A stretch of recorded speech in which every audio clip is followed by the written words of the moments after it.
I am back again, y'all, with another introspection session. Y'all saw the title of the video, How to Fully Love Yourself.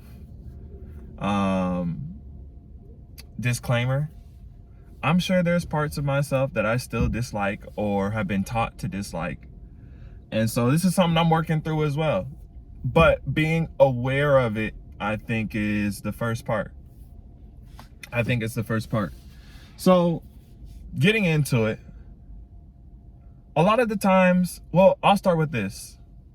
People are fragmented beings, okay? Like, for example, I myself, there's my conscious thoughts, my consciousness, and my unconscious thoughts, okay? We're split in half.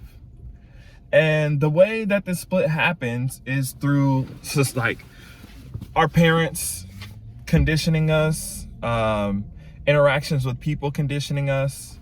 And the way that this split happens is, let's just say, for example, I'll give you guys an example. You're a kid, right? Let's just say you're a little girl for this example. And you're really assertive, outspoken. You say what you want to say and tell people what you feel. And your parents don't like that. Your parents absolutely despise that. They don't like that you're outspoken. You're supposed to be a little girl. You're supposed to be quiet and cooperative. Okay? And so that conscious personality, well, really your consciousness and your unconsciousness are like united and working together. Like you're flowing off of pure intuition and energy and instinct. Hold on, I gotta grab my food, y'all. I know I gotta eat. Yeah. Thank you. I told him my name was Jack today. But yeah, you're operating off instinct and pure energy. Oh, go ahead, man. Big fat ass truck. And your parents come and scold you and say, no, you're not supposed to be like that. No, no, no, no, no. What happens is that piece of you that is assertive and, you know, commanding and outspoken, it gets shoved away into your unconsciousness. And every time it tries to come back out, your parents scold you, they spank you, they whoop you, whatever. People around you tell you that's not how a lady's supposed to act. And so it just gets shoved down into your unconsciousness. And you eventually begin to resent that part of you. Almost even hate that part of you. Almost to the point where you might even feel that you hate yourself. And this is just one aspect of somebody, right? Many aspects of us have been repressed and shot down and discouraged. And all of those things can build up.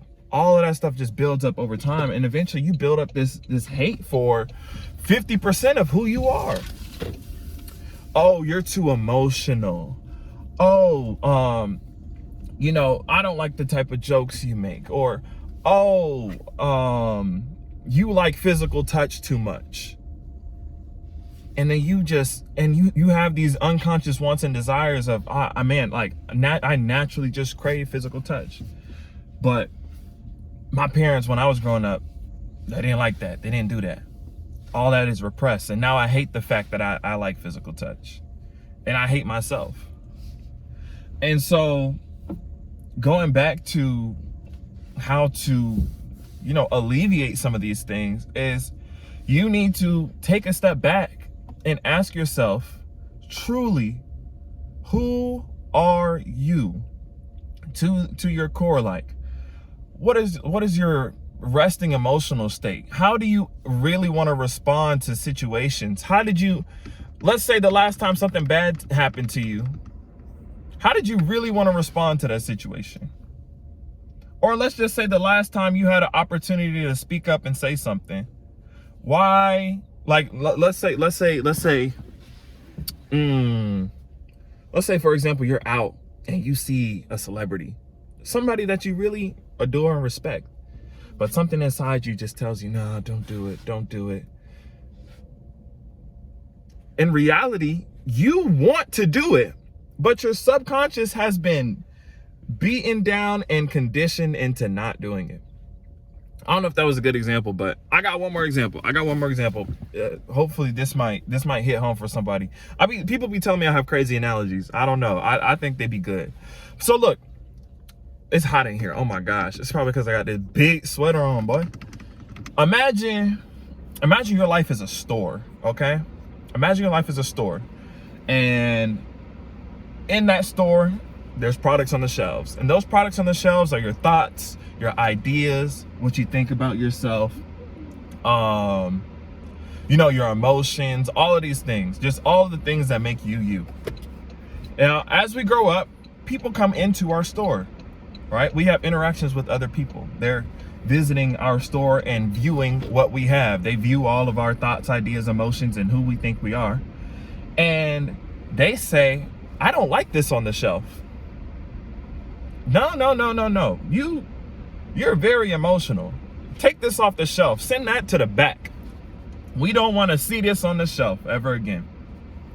And over time, more and more people just come and take stuff off your shelf and take stuff off your shelf and take stuff off your shelf.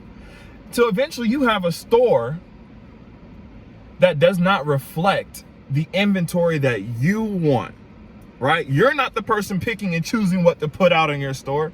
You've let everybody else come inside and just, no, take that away, take that away, take that up. No, you're not supposed to be like that. No, you can't be like that.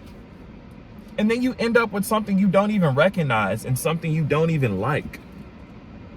Which is why you need to go to the back of the store and look at everything you got and be like, you know what? I don't know why I let them tell me I don't need this on my shelf. I love this part of myself.